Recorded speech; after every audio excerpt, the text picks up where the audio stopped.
Let her on the mat. 3 against 1. Time these boys learn where civilians belong. Major Kellen Briggs leans against the observation railing above the combat training room, arms crossed, watching the scene unfold below. His words carry the casual weight of a man accustomed to being obeyed without question. 15 naval recruits stand frozen along the walls, caught between amusement and uncertainty as 3 of their own circle around a woman holding a clipboard. The woman's name is Fallon Merrick, 30 years old, hair pulled back in a simple knot, gray t-shirt tucked into standard issue pants. She looks exactly like what her personnel file claims she is, a physical training assistant assigned to help new recruits meet their fitness benchmarks. Nothing more, nothing worth noticing. Mason Holt is the first to speak, his voice loud enough to bounce off the concrete walls. He has the kind of confidence that comes from being the loudest person in every room he enters. "Hey, assistant lady, you know how to throw a punch? Or do you just know how to print workout schedules?" Scattered laughter ripples through the watching recruits. Mason feeds on it, puffing his chest as he steps closer to Fallon. Behind him, Reed Carson pulls on a pair of training gloves, slapping them together with deliberate force. Reed is built like a linebacker, all muscle and aggression barely contained beneath his uniform. The third recruit, Diego Cruz, hangs back slightly, his expression harder to read than his companions. Fallon continues writing on her clipboard as if she has not heard a word. Her pen moves in steady, unhurried strokes. She finishes a notation, then looks up. Her eyes are calm, unremarkable, the eyes of someone who has nothing to prove. "I asked you a question," Mason snaps.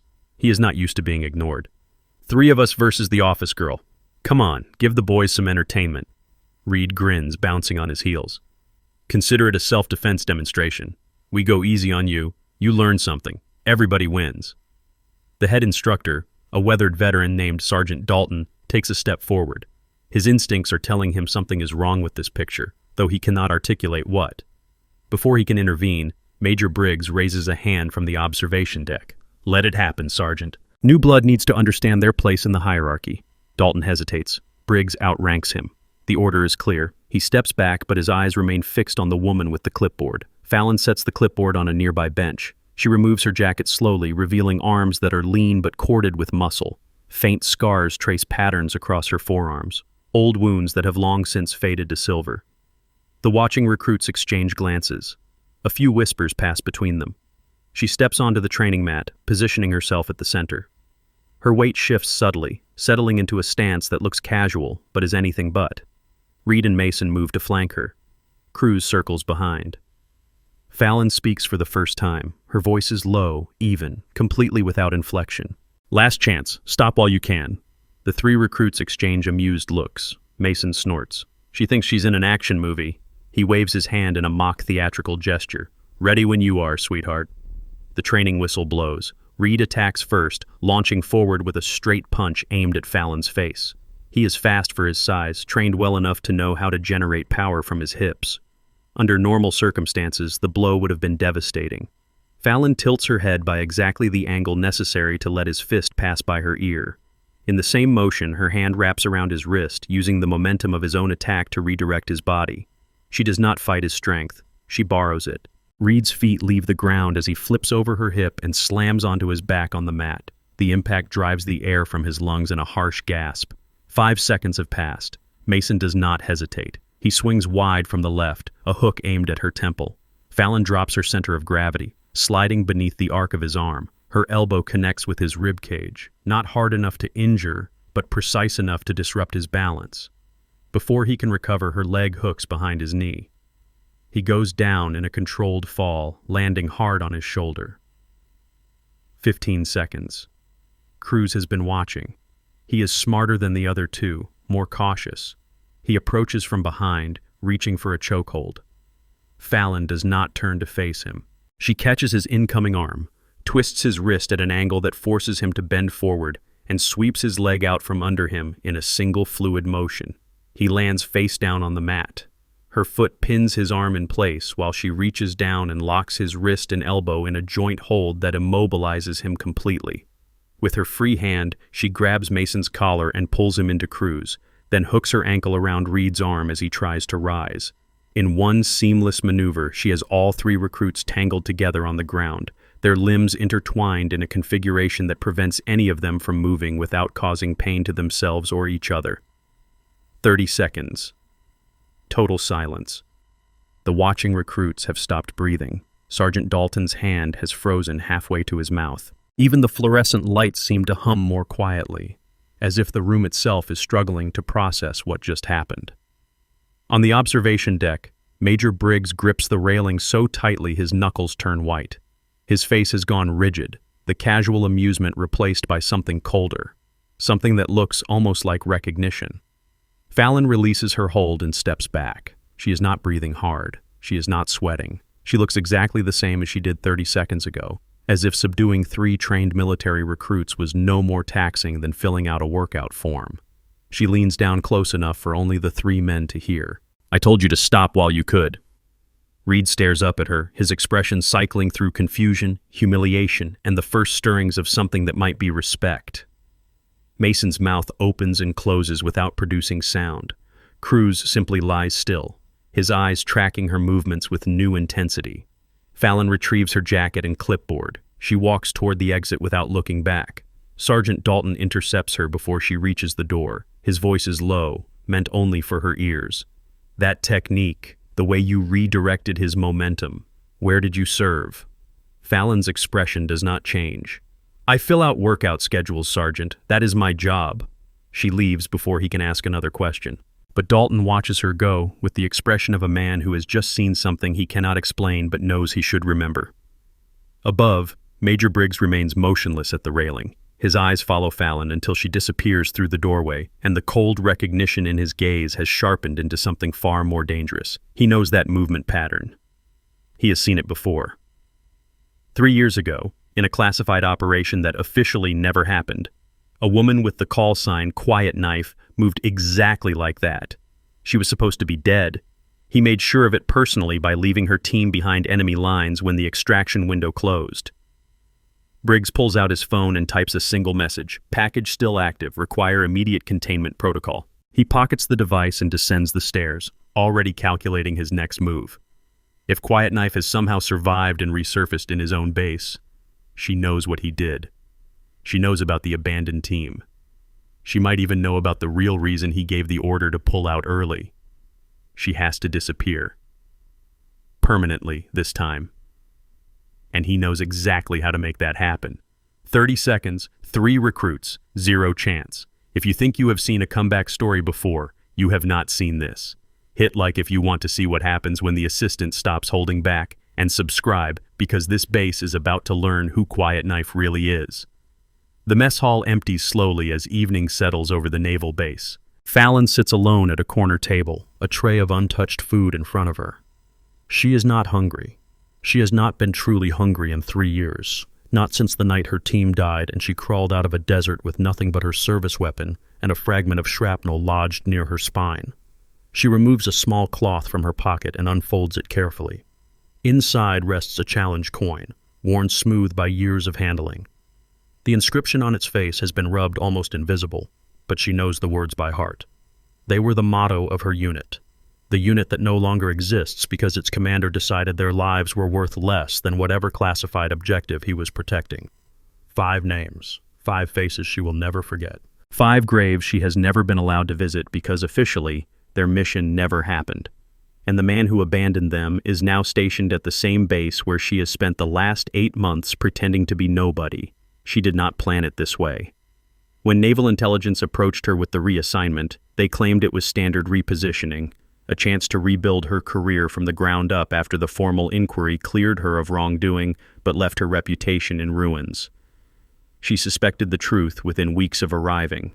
Briggs was not randomly assigned to this posting. He requested it. He has been systematically consolidating control over the base's security apparatus, replacing key personnel with officers loyal to him personally. Communications logs show encrypted transmissions to unlisted frequencies. Supply manifests contain discrepancies that point to equipment disappearing into unmarked channels. Whatever he was protecting 3 years ago, he is still protecting it now. And he has built himself a fortress of plausible deniability to ensure no one can touch him. Until today. Until 3 idiotic recruits forced her to demonstrate skills that should have remained hidden. until Briggs looked down from that observation deck and recognized the fighting style of a ghost.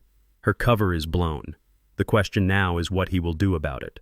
Fallon folds the cloth around the challenge coin and returns it to her pocket. She has her answer soon enough. Whatever move Briggs makes, she will be ready. She only hopes she will not have to take anyone else down with her. The command center buzzes with routine activity when Fallon enters at 2200 hours. Banks of monitors display tactical maps, weather patterns, shipping routes. A dozen officers work at their stations, their voices a low murmur of status reports and coordination updates. Fallon's desk is shoved into a corner near the door, a small workstation where she inputs physical training metrics for the newest cohort of recruits. No one pays attention to her. That is exactly how she prefers it. She opens her laptop and begins entering data from the day's assessments, heart rates, recovery times, flexibility scores. The work is tedious and unglamorous, the kind of task that makes people look right through whoever is doing it. Invisibility has been her primary weapon for 8 months. It allowed her to observe, to document, to build a case against Briggs one small piece at a time. That phase is over now. She saw it in his eyes on the observation deck. The recognition, the calculation. He will not wait for her to make the first move. At 22:17, the first alarm sounds. Red light floods the command center as every screen switches to emergency status. Officers scramble to their stations. A controller shouts coordinates while another pulls up satellite imagery. Voices overlap in a chaos of urgent communication. Monroe just dropped off grid. Last known heading put her 30 nautical miles west of designated shipping lane. No response on any frequency. Transponder dead. She is heading towards civilian traffic, container ships, cruise liners. If she does not correct course in the next 2 hours. Major Briggs strides through the door, his uniform crisp, his expression controlled. He surveys the room with the calm authority of a man who has seen 100 emergencies and knows exactly how to manage each one. Status report, now. The lead controller turns to face him. USS Monroe, sir. Cruiser-class vessel on standard patrol. Went dark 11 minutes ago. No distress signal, no communication. Navigation systems show her deviating from course toward a high-traffic civilian zone. Briggs nods slowly. Possible causes? Unknown, sir. Could be equipment failure. Could be hostile action. We have no way to confirm without getting eyes on the ship. Then we get eyes on the ship. Briggs scans the room, his gaze landing briefly on Fallon before moving on. I want a rapid response team assembled and in the air within 20 minutes. Small footprint, fast insertion. Find out what happened and report back. An officer raises his hand. Sir, our response teams are currently deployed on training exercises. The only personnel available on short notice would be the recruits from today's combat demonstration, Briggs finishes. Carson, Holt, and Cruz. They completed their firearm certification this morning. They are as ready as they will ever be. The officer hesitates. Sir, they have not completed advanced tactical training. Sending them into a potential hostile situation is exactly the kind of real-world experience that separates soldiers from recruits. Briggs cuts him off with a wave of his hand. This is likely just a systems malfunction, a learning opportunity, nothing more. His eyes drift toward Fallon again, and this time they linger. Merrick, you will accompany them. Fallon looks up from her laptop. Every instinct she has developed over 15 years of covert operations is screaming that this is wrong. Briggs has no tactical reason to send her on this mission. She is support staff. Her role is to enter data and file reports, not to board potentially compromised vessels. But refusing would raise questions she cannot afford to answer. And if Briggs is planning what she thinks he is planning, she needs to be there when it happens. Understood, sir, she says. Briggs almost smiles. Wheels up in 18 minutes. Do not keep the helicopter waiting. He turns and walks out of the command center, leaving Fallon staring at the emergency displays with the absolute certainty that she is walking into a trap. The helicopter lifts off at 22:40, banking hard over the dark waters of the Pacific. Inside the cabin, 4 figures sit in silence. Reed Carson grips his rifle like a lifeline, his earlier bravado stripped away by the reality of actual deployment. Mason Holt stares out the window at the black ocean below, his jaw clenched. Diego Cruz checks his equipment with methodical precision, the only one of the 3 who seems to have any idea what he is doing. Fallon sits apart from them, her back against the cabin wall. She has changed into tactical gear, a compact assault vest over her gray t-shirt, a sidearm holstered at her thigh. She looks nothing like the clipboard-carrying assistant they mocked 8 hours ago. The tension in the cabin is thick enough to cut. None of the recruits have spoken to her since they boarded. They do not know how to process what they witnessed in the training room. Their pride is wounded. Their assumptions have been shattered. They are trying to fit her into a category that does not exist in their limited experience of the world. Reed breaks the silence first. His voice is rough, stripped of its earlier confidence. "Who are you? Really?" Fallon does not look at him. "You read my file. Physical training assistant, fitness coordination, nothing classified." "That was not fitness coordination." Reed leans forward, his eyes searching her face. "That was Special Forces technique. I have seen videos.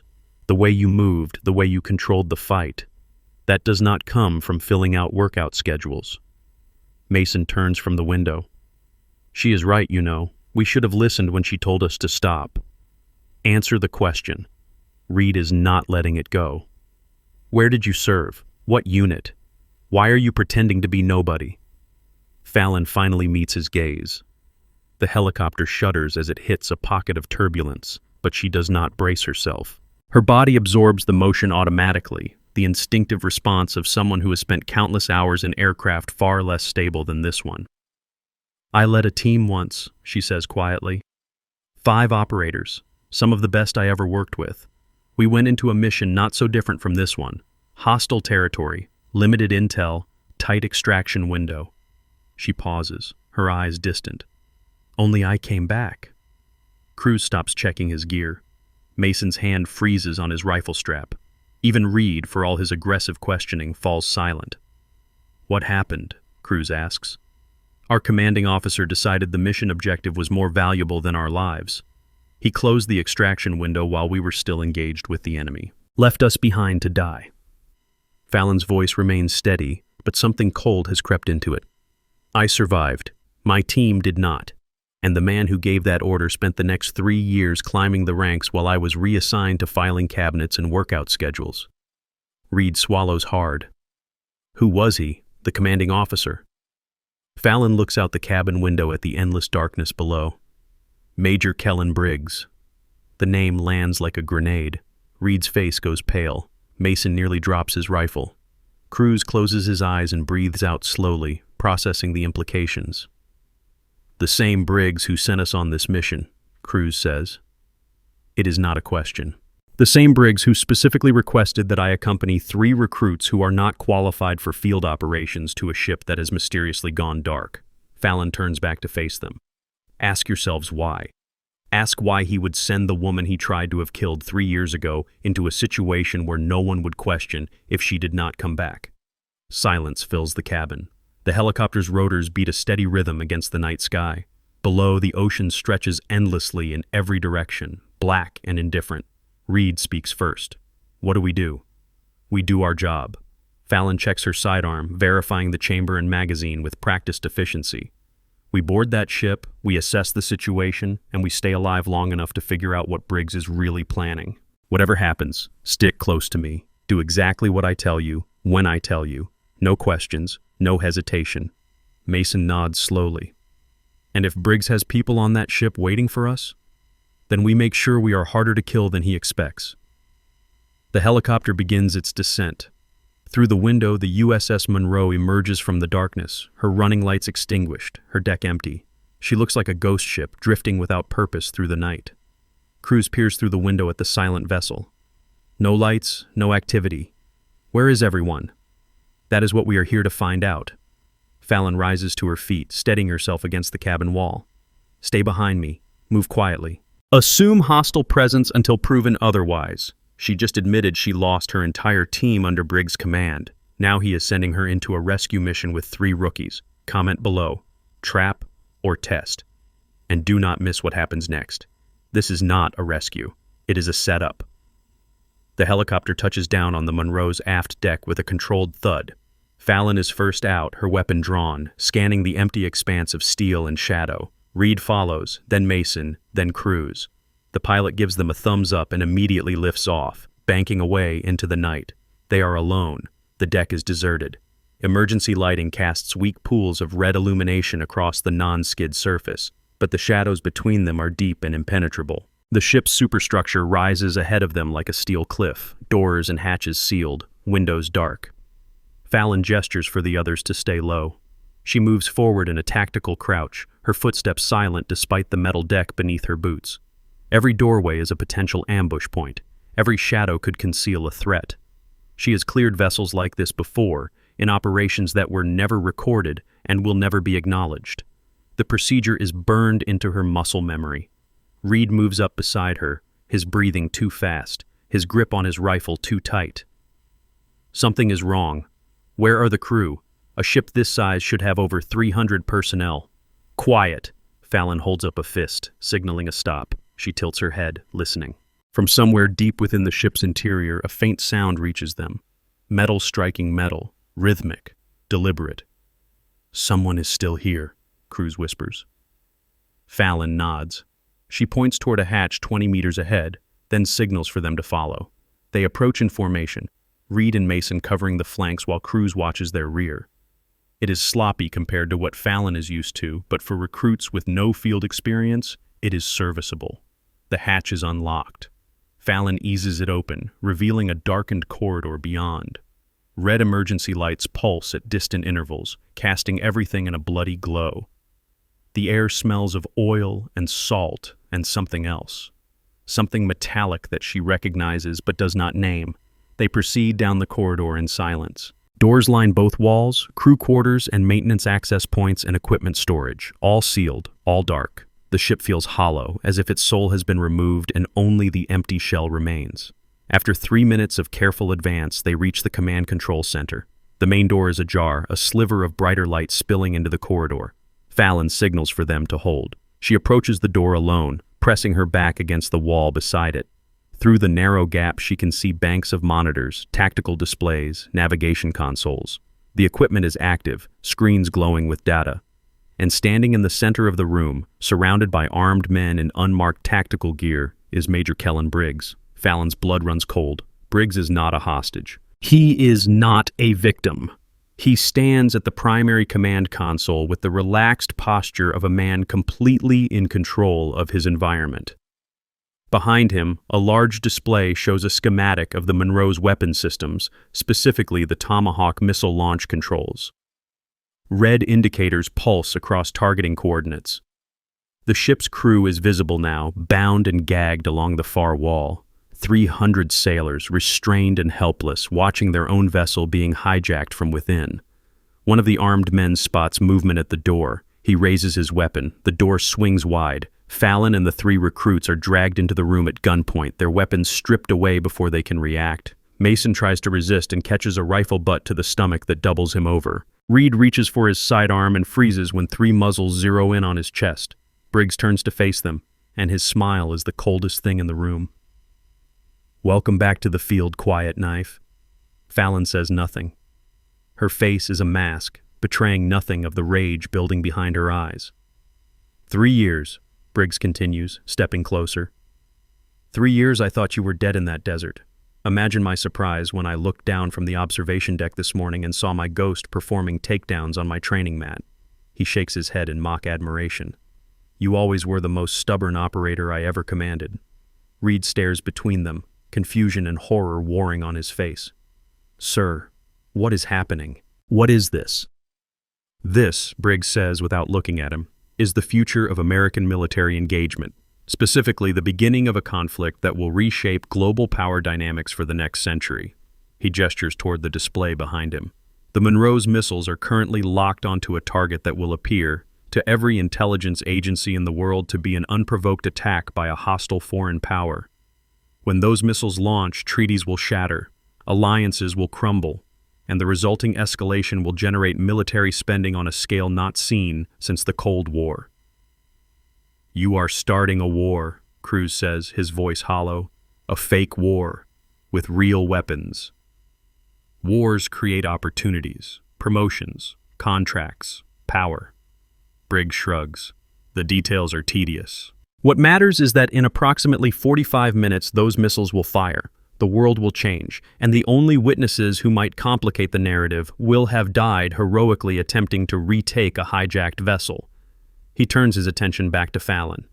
That is why you are here, Quiet Knife. Not because I need you, but because I need you to disappear. Permanently this time.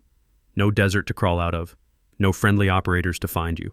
Just the bottom of the Pacific, where ghosts belong. Fallon's voice is flat. You left 5 of my people to die for this. For money and promotions. I left 5 operators behind because they became a liability to something larger than themselves. Briggs steps closer, his face inches from hers. And you became the biggest liability of all when you survived. I have spent 3 years making sure every record of your unit was erased, every witness silenced, every trail buried. You should have stayed dead. Would have made this much simpler. He straightens up, adjusting his uniform. But simple has never been your style, has it? You had to keep digging, keep asking questions, keep being a problem. He nods to one of his armed men. Restrain them, then bring her to the launch console. We need her biometric authorization to bypass the final security layer. Mason struggles against the hands grabbing him. Why would she help you? Why would she unlock anything? Briggs produces a sidearm and presses it against Reed's temple. The young recruit goes rigid, his eyes wide with terror. Because if she does not, I will execute each of you in front of her, one by one, starting with the loud one who thought he could take her in a training room. He cocks the hammer. Your choice, Quiet Knife. Unlock the system and die quickly, or watch them die slowly, then unlock it anyway when you realize I am not bluffing. Fallon looks at Reed, at Mason, at Cruz. 3 young men who mocked her this morning and are now facing execution because they followed orders. Her orders would have been to refuse. Mission integrity above individual lives. It was the doctrine she was trained on, the principle she lived by for 15 years of covert operations. But she is not that soldier anymore. That soldier died in a desert 3 years ago, holding the hand of the last member of her team as he bled out, asking why their commander abandoned them. If I cooperate, she says slowly, you let them go. Put them in a lifeboat. They do not know enough to threaten your operation. Generous, but unnecessary. Briggs keeps the gun against Reed's head. They know my face. They know my voice. They know the Monroe was never actually hijacked by foreign agents. That makes them loose ends. He smiles. But I will make you a counteroffer. Cooperate, and I will make their deaths quick. Refuse, and I will make them watch each other die before I finish you myself. The launch console behind him flashes a countdown, 42 minutes until firing sequence initiation. Fallon closes her eyes. When she opens them again, something has changed in their depths. A decision has been made. Fine, she says. Take me to the console. The armed men drag her forward while 2 others keep weapons trained on the recruits. Briggs follows, satisfaction evident in every step. He has won. The ghost is cooperating. The missiles will fire. The world will change. He does not notice the way Fallon's fingers tap against her thigh as she walks. A rhythmic pattern. A signal. He does not notice Cruz watching those fingers with sudden intensity, or the almost imperceptible nod the young recruit gives in response. He does not notice the slight shift in Fallon's breathing, the way her muscles are coiling beneath her calm exterior. Because Kellen Briggs has made the same mistake he made 3 years ago. He has underestimated Quiet Knife, and in exactly 90 seconds, he is going to regret it. The launch console glows with targeting data as Fallon approaches. Her movements are measured, deliberate, the walk of someone who has accepted defeat. Briggs follows 2 steps behind, his weapon now holstered, confident that his leverage over the recruits has secured her compliance. The armed men maintain their positions around the room. 2 guard the bound crew members along the far wall. 3 keep weapons trained on Reed, Mason, and Cruz. The remaining 4 form a loose perimeter around the command center, watching exits and monitoring equipment. Fallon stops before the biometric scanner. The console displays a single prompt, authorization required for final launch sequence. Place your hand on the scanner, Briggs orders. Full palm contact, no tricks. She looks over her shoulder at the 3 recruits. Reed's face is pale but determined. Mason has stopped struggling, his attention focused entirely on her. Cruz watches her fingers with unusual intensity, as if expecting a signal. Fallon turns back to the console. She places her palm flat against the biometric scanner. Green light pulses beneath her skin as the system reads her unique identifiers. Fingerprints, vein patterns, palm geometry. The machine hums quietly, processing data that has remained dormant in classified servers for 3 years. Seconds stretch into eternity. The console chimes. Authorization. Quiet knife. Full access granted. Every screen in the command center displays the same message. The words pulse in bold letters across tactical displays, navigation monitors, weapons systems. Quiet knife. The call sign of a woman who was supposed to be dead. Briggs stares at the screens with an expression of pure triumph. His gamble has paid off. The ghost from his past has just handed him the keys to starting a war. Excellent. He steps forward, reaching past Fallon to input the final targeting coordinates. You see how simple this could have been? Cooperation. Compliance. If you had learned these lessons 3 years ago, your team might still be alive. Fallon does not respond. Her eyes are fixed on the main display, watching the targeting system align with its designated coordinates. The countdown timer reads 41 minutes and 17 seconds. Initiate launch sequence, Briggs commands. The weapons officer at the adjacent console hesitates. Sir, the standard protocol requires dual authorization for, I am giving you an order. Briggs's voice hardens. Initiate the sequence, now. The officer complies. New data floods across the screens. Missile tube status, fuel pressurization, guidance system calibration. The USS Monroe is preparing to fire on a target that will ignite a global conflict. Reed, Mason, and Cruz watch helplessly from their positions against the wall. 3 guards keep weapons trained on them, ready to fire at the first sign of resistance. The bound crew members along the far wall have stopped struggling, their faces reflecting the horror of what they are witnessing. Briggs turns to face his captive audience, spreading his arms wide in a gesture of theatrical satisfaction. This is how history changes, not through elections or treaties or diplomatic negotiations, through decisive action taken by those with the vision to see what must be done. He looks at Fallon. Your team died because they lacked that vision. They thought the mission was about saving lives. They never understood that some lives must be sacrificed for the greater. Briggs, Fallon's voice cuts through his monologue like a blade. She has not moved from her position at the console. Her hand still rests on the biometric scanner, but something in her posture has shifted, something dangerous. You talk too much. She meets the eyes of the 3 recruits across the room. Her voice drops to barely a whisper, but in the tense silence of the command center, every word carries. When I say now, get down. Reed's eyes widen almost imperceptibly. Mason's hands clench into fists. Cruz gives a slight nod, so small that only someone watching for it would notice. Briggs frowns. What did you just... Now! Fallon moves. Her hand sweeps across the console in a motion so fast it blurs. Keys depress in rapid sequence, a code she has carried in her memory for 3 years, waiting for exactly this moment.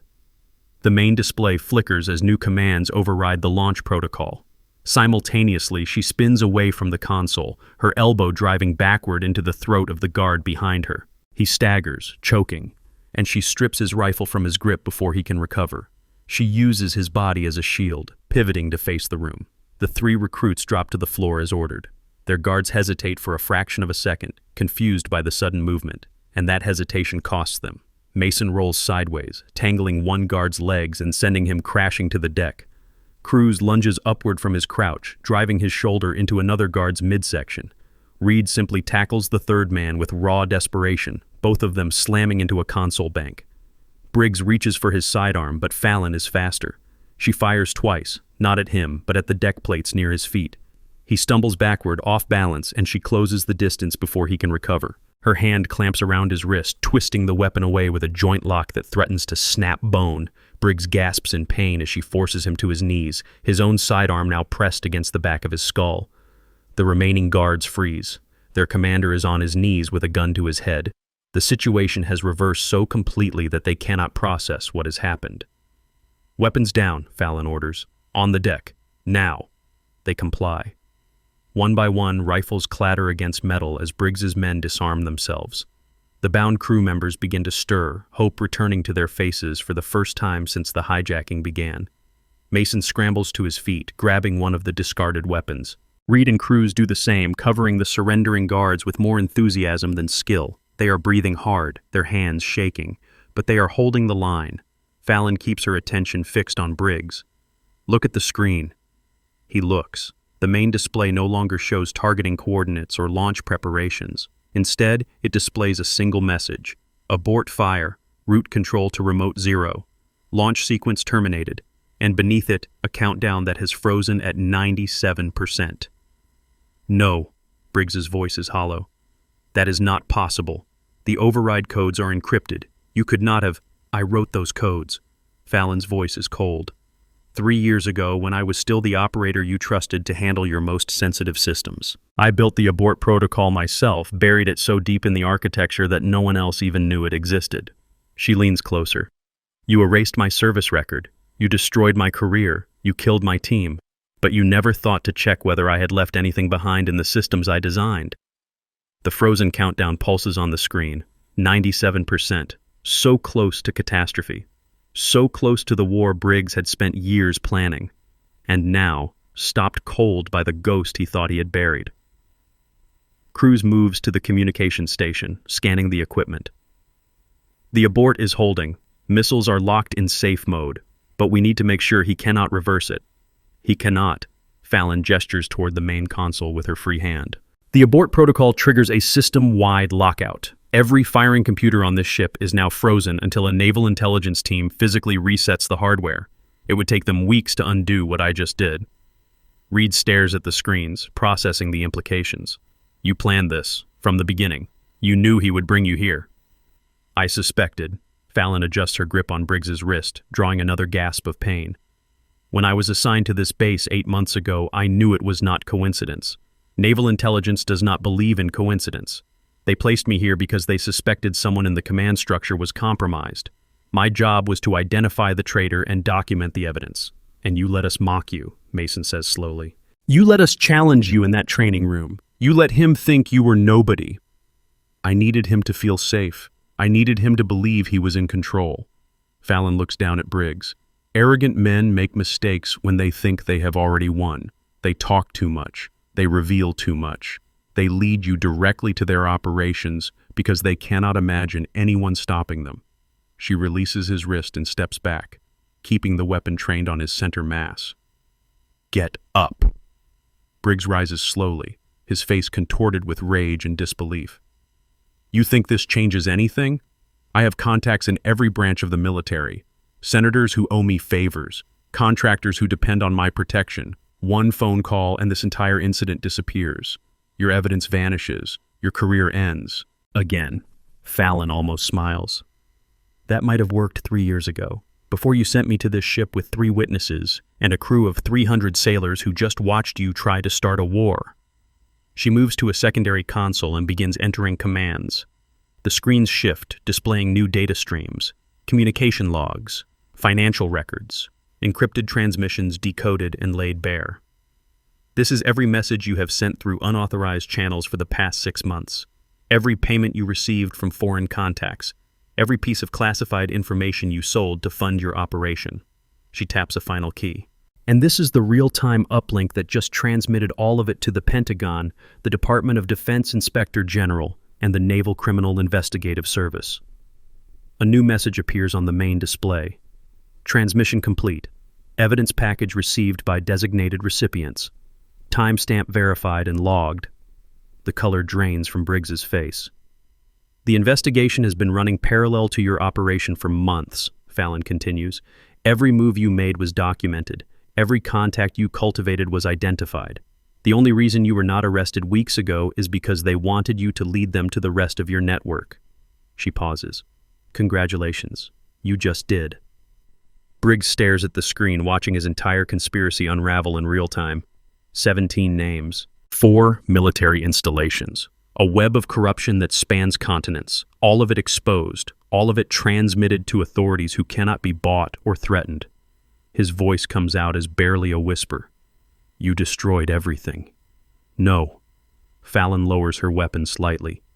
You destroyed everything 3 years ago when you left 5 of my people to die in a desert.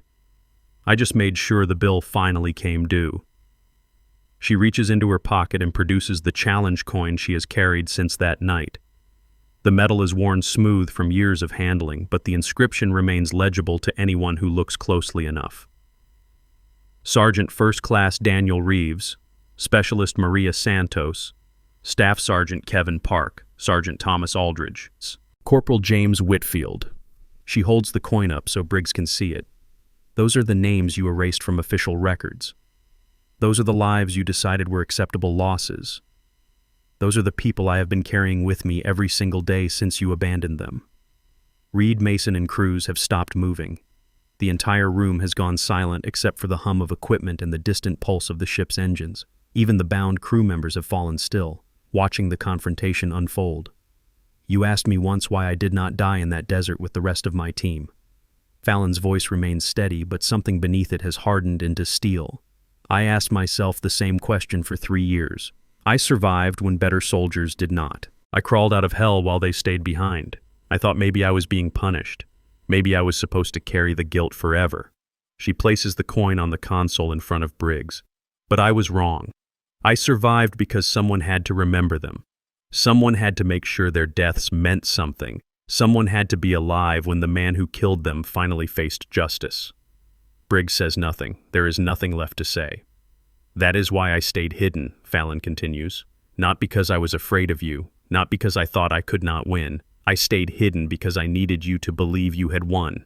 I needed you to get comfortable. I needed you to think the ghost was really dead so you would stop watching your back and start making the kind of mistakes that would bring down your entire network. She steps back, gesturing for the crew members to take custody of their former commander. I wore your contempt like armor. I let you think I was nothing because that made me invisible. And invisible people see everything. The senior petty officer from the bound crew has been freed by Cruz. He approaches Briggs with restraints, his face hard with barely controlled anger. On your knees, sir. The title drips with contempt. Hands behind your back. Briggs complies. He has no choice. The guards he brought have surrendered. The crew he threatened now controls the ship. The conspiracy he built has been transmitted to every authority that matters. He is finished. She just stopped a missile launch at 97% with nothing but a 3-year-old code and 30 seconds of chaos. Drop a comment if you think these 3 recruits just became the luckiest soldiers alive, and share this with anyone who needs to see what real leadership looks like under fire. The next 3 hours pass in a blur of activity. Fallon coordinates with the freed crew to secure the ship, lock down the hostile operatives, and establish communication with Naval Command. The Monroe's captain, freed from his restraints, takes charge of his vessel with grim efficiency. Damage reports are filed. Medical attention is rendered. Statements are collected. Through it all, Reed, Mason, and Cruz remain at Fallon's side. They have no formal role in the proceedings. They are recruits, technically not even qualified for the mission they were sent on, but they refuse to leave. We started this with you, Reed says when Fallon suggests they rest. We are finishing it with you. She does not argue. The helicopter from NCIS arrives at 0400. A team of investigators boards the Monroe, taking custody of Briggs and his operatives. The evidence Fallon transmitted is already being analyzed at multiple secure facilities across the country. The scope of the conspiracy is larger than anyone anticipated. 17 arrests will be made over the next 48 hours. 4 military installations will undergo complete security audits. Congressional hearings will be scheduled, careers will end, prison sentences will be handed down. But all of that is in the future. For now, Fallon stands on the observation deck of the Monroe, watching the first light of dawn break over the Pacific. The ocean stretches endlessly in every direction, dark water slowly turning gold as the sun rises. She is exhausted. Her body aches in places she had forgotten could hurt. But for the first time in 3 years, the weight she has been carrying feels lighter. Footsteps approach from behind. She does not turn. Admiral Harrison is on the line, a communications officer reports. Secure channel. He is requesting a direct briefing. Tell him I will call back in 5 minutes. The officer hesitates, then nods and withdraws. Fallon remains at the railing, watching the sunrise. She pulls the challenge coin from her pocket one last time, running her thumb over the worn inscription. We got him, she says quietly. It took 3 years, but we got him. He is going to spend the rest of his life in a cell, knowing that the woman he tried to bury is the one who put him there. The coin catches the early morning light, glinting gold and bronze. I kept my promise. Your names will be in the official record. The real story of what happened that night will be documented. The world will know you were heroes, not acceptable losses. She closes her fist around the coin. Rest now, all of you. The mission is complete.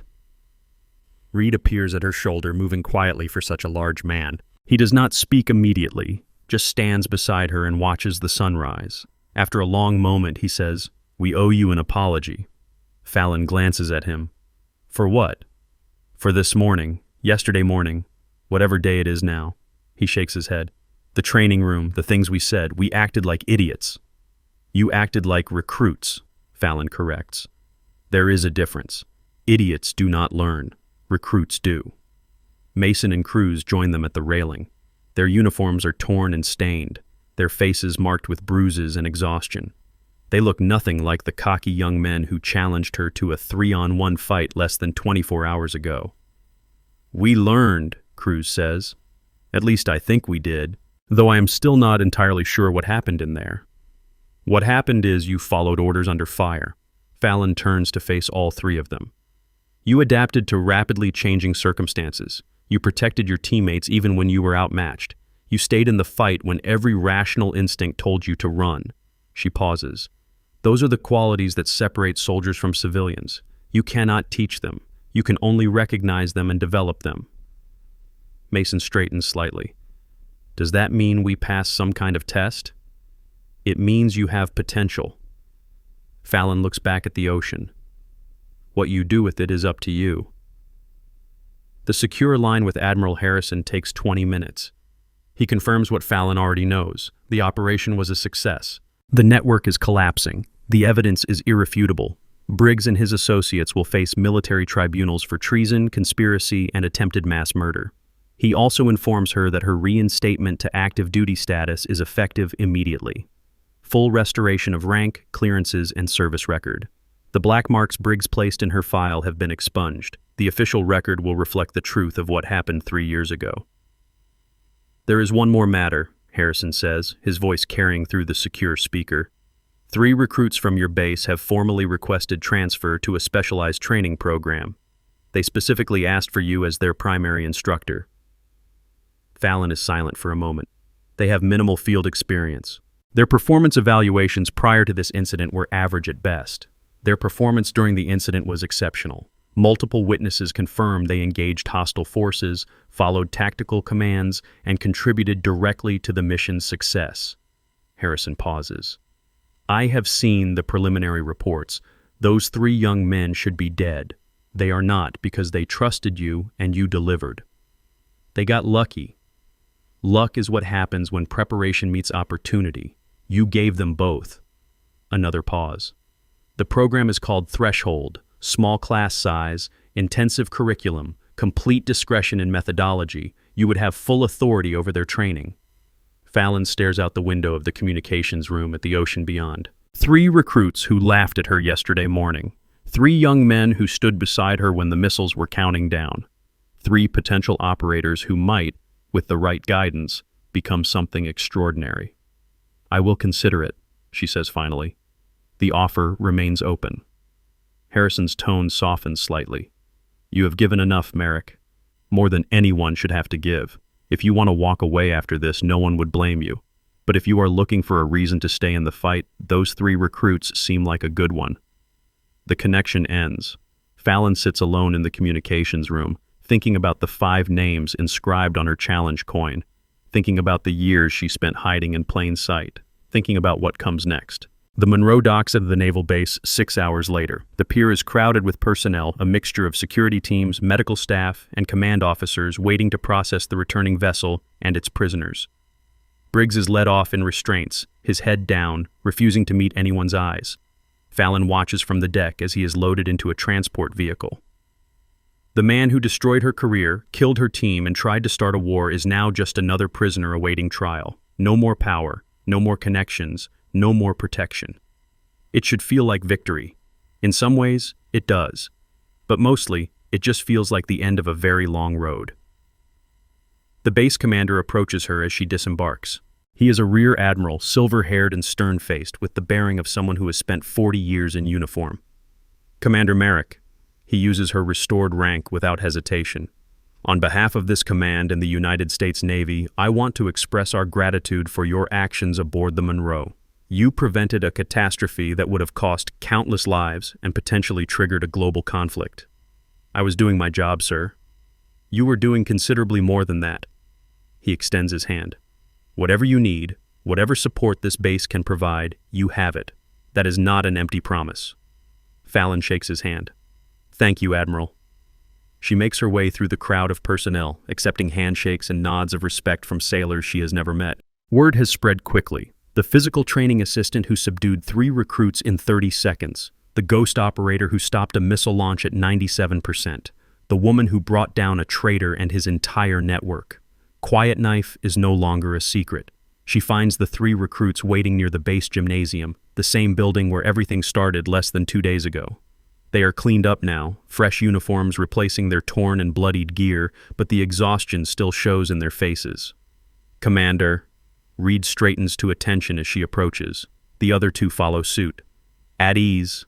Fallon stops in front of them, studying each face in turn. You 3 should be in the medical bay, or asleep, or both. We wanted to talk to you first, Mason says, before you disappear into classified briefings or whatever happens next. Cruz nods. We heard about the Threshold program, the training opportunity. Admiral Harrison mentioned it when he was interviewing us about the incident. Did he? Fallon's expression gives nothing away. He said you would be the instructor, if you accepted. Reed meets her eyes directly. He also said you had not decided yet. I have not. The 3 recruits exchange glances.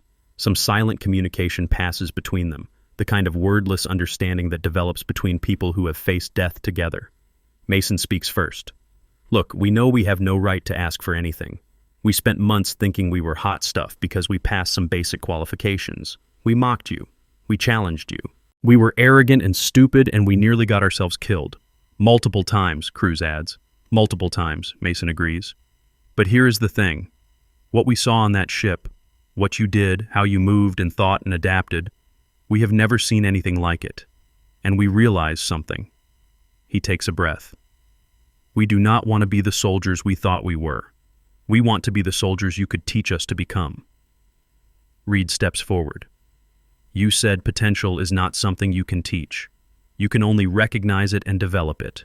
Well, you recognized something in us. You gave us orders and we followed them. You trusted us to hold the line and we held it. Maybe that does not mean much in the big picture, but it means something to us. We are asking for a chance, Cruz finishes. Not a guarantee, just a chance to prove we can be better than who we were yesterday. Fallon is silent for a long moment. The morning sun casts long shadows across the pavement. Somewhere in the distance, a formation is drilling, the rhythmic cadence of commands carrying on the wind. She thinks about the 5 operators she lost, about the years of isolation and grief, about the weight of carrying their memory alone. And she thinks about what it might mean to pass that legacy on to a new generation, to teach what she learned, to build something that outlasts her own service. 0500 tomorrow, she says finally. Training room. Do not be late. The relief on their faces is almost painful to witness. Yes, Commander, Reed says. We will be there. One more thing, Fallon holds up a hand. This program is not about making you into copies of me. It is about making you into the best versions of yourselves. That means breaking down everything you think you know and rebuilding it from the ground up. It will be harder than anything you have ever done. You will want to quit. You will doubt yourselves. You will hate me before it is over. Mason grins despite himself. We kind of already went through that phase. That was the preview.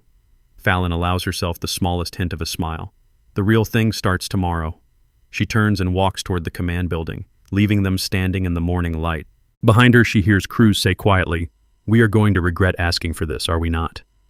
"Probably," Reed replies, "but we are going to be better for it." "Definitely," Mason agrees.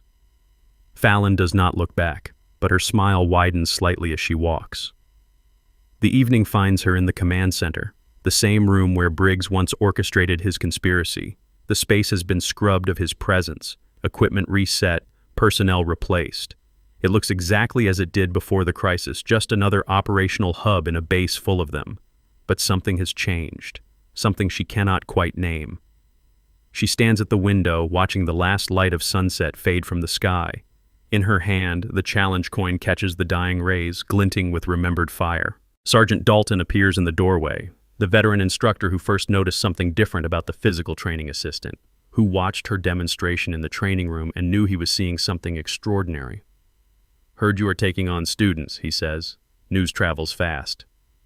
It does when the students in question spent the morning telling everyone who would listen about the instructor who stopped a missile launch. Dalton enters the room slowly, his weathered face thoughtful. 3 recruits against a ship full of hostiles. Not bad odds when you are on the right side of them. They performed well. They had a good teacher. Dalton stops a few feet away. "I spent 30 years in this Navy, trained more young soldiers than I can count. Most of them went on to solid careers, good people doing good work. But every once in a while, you meet someone who is different. Someone who operates on a level the rest of us can barely comprehend." He nods toward the coin in her hand. The soldiers who carried those coins. They were like that, were they not? Different. Special. "They were the best I ever served with." Fallon closes her fist around the coin. "Better than me, most days. Maybe. But they are gone now, and you are still here." Dalton's voice is gentle but firm. "That means something, Commander, whether you want it to or not." Fallon is silent for a long moment. "I spent 3 years thinking I survived by accident," she says finally. "That I got lucky while better soldiers died. That the universe made a mistake leaving me alive. And now? Now I think maybe there is no such thing as accidents. Maybe everything that happened, all the pain and loss and years of hiding, maybe it was all building toward something." She looks at the coin one last time, then places it carefully on the windowsill. "Those 5 soldiers trusted me with their lives. I could not save them. But maybe I can honor them by saving others, by teaching what they taught me, by making sure their legacy does not end in a classified file." Dalton nods slowly. "That sounds like a reason to keep fighting." "It is the only one I have left." He extends his hand. "Then I look forward to seeing what you build, Commander. Whatever you need from this old instructor, you have it." Fallon shakes his hand. "Thank you, Sergeant, for seeing something the rest of them missed." "I just paid attention." Dalton smiles slightly. That is what instructors do. He turns and walks away, leaving her alone in the quiet room. Fallon remains at the window as darkness falls over the base. The lights come on one by one, transforming the naval installation into a constellation of purpose and activity. Somewhere out there, 3 recruits are preparing for a training session that will change their lives. And somewhere in a detention facility far from here, Kellen Briggs is beginning to understand that his power was always an illusion, that the systems he exploited have turned against him, that the woman he tried to destroy has become the instrument of his destruction. Justice is patient. It can afford to wait, but when it finally arrives, it arrives completely. The secure terminal on the desk behind her chimes softly. Fallon turns, frowning. She is not expecting any communications at this hour. She approaches the terminal and activates the screen. A single message waits in her classified inbox. The sender field is blank. The origin is listed only as a routing code she has not seen in 3 years. Tower 4, the black site communications hub that was supposed to be decommissioned after her team died. The facility that officially no longer exists. She opens the message. The text is brief, no greeting, no signature, just 4 words that make her blood run cold. Old debts, new targets, and below them, a set of coordinates she recognizes immediately. A location in a country where she lost friends, where she nearly died, where everything went wrong. The message ends with a question. Are you ready to finish it? Fallon stares at the screen for a long time. The coordinates pulse softly, waiting for a response. Tower 4 should not exist. The people who operated it should be gone. The missions it coordinated should be ancient history, buried in classified archives that no one will ever unseal. But someone out there knows she is alive. Someone who remembers what happened 3 years ago and believes there is still unfinished business. She thinks about the 3 recruits waiting for tomorrow's training, about the new life she is building. Then she thinks about Daniel Reeves, Maria Santos, Kevin Park, Thomas Aldridge, James Whitfield. 5 names that deserve more than a classified footnote. Maybe the mission is not over after all. She reaches for the keyboard, then stops. Not tonight. Whatever old debts remain to be settled, they will still be there tomorrow. But right now she has 3 recruits to train, a program to build, a legacy to honor. She closes the terminal and walks to the window. The challenge coin gleams softly on the windowsill. "Tonight, we rest," she says quietly. "Tomorrow, we hunt." Outside, the naval base continues its eternal rhythm. Ships move in the harbor. Thousands of sailors go about their work, unaware of the battles fought in their name. And in a small office overlooking it all, a woman who was supposed to be dead begins planning the next chapter of a war that has no end. Some doors, once opened, can never be closed. The training room is empty at 0445. Fallon stands alone on the mat where everything began. At 0458, the door opens. Reed enters first, followed by Mason and Cruz. They line up in front of her without being told. 3 young men who thought they understood strength. 3 recruits who learned otherwise in the most dangerous classroom imaginable. Fallon walks a slow circuit around them. 2 days ago, you thought this uniform was about being stronger than the person next to you. Faster, louder. She stops in front of Mason. You learned differently. She moves to Reed. You learned that real strength is what you can endure for others. What you are willing to sacrifice when everything is on the line. She stops in front of Cruz. You learned that the quietest voice often carries the most weight. She steps back. The program is called Threshold. Over the next 18 months, you will be pushed beyond every limit you believe you have. You will fail more than you succeed. You will want to quit, but if you endure, you will become the kind of soldiers who can walk into impossible situations and walk out again, bringing everyone with you. Reed nods.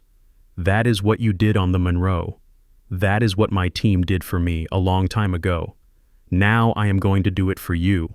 Cruz straightens. We are ready. No, you are not. That is the point. Fallon takes a fighting stance. Ready is something you become, not something you are. The only way to become it is to start. She raises her hands. Now show me what you have learned. They attack together, coordinated, covering each other's angles. They still end up on the mat within 60 seconds, but they get up faster this time. And when they come at her again, they last a little longer. This is how it begins. Not with victory, but with the willingness to keep standing up. Fallon helps Reed to his feet for the 4th time. Better. Again. The sun rises over the training facility. The crisis is over. The traitor is in custody. The missiles are silent. But in the training room, something new is being born. A legacy passed from one generation to the next. A promise kept to 5 soldiers who will never be forgotten. And somewhere in a dark corner of the intelligence community, a message waits for a response. Old debts, new targets. The war is not over. It is just beginning. Every soldier carries a story that few ever hear. Listen with your heart. Thank you for staying and watching. Subscribe to MVB Story for more.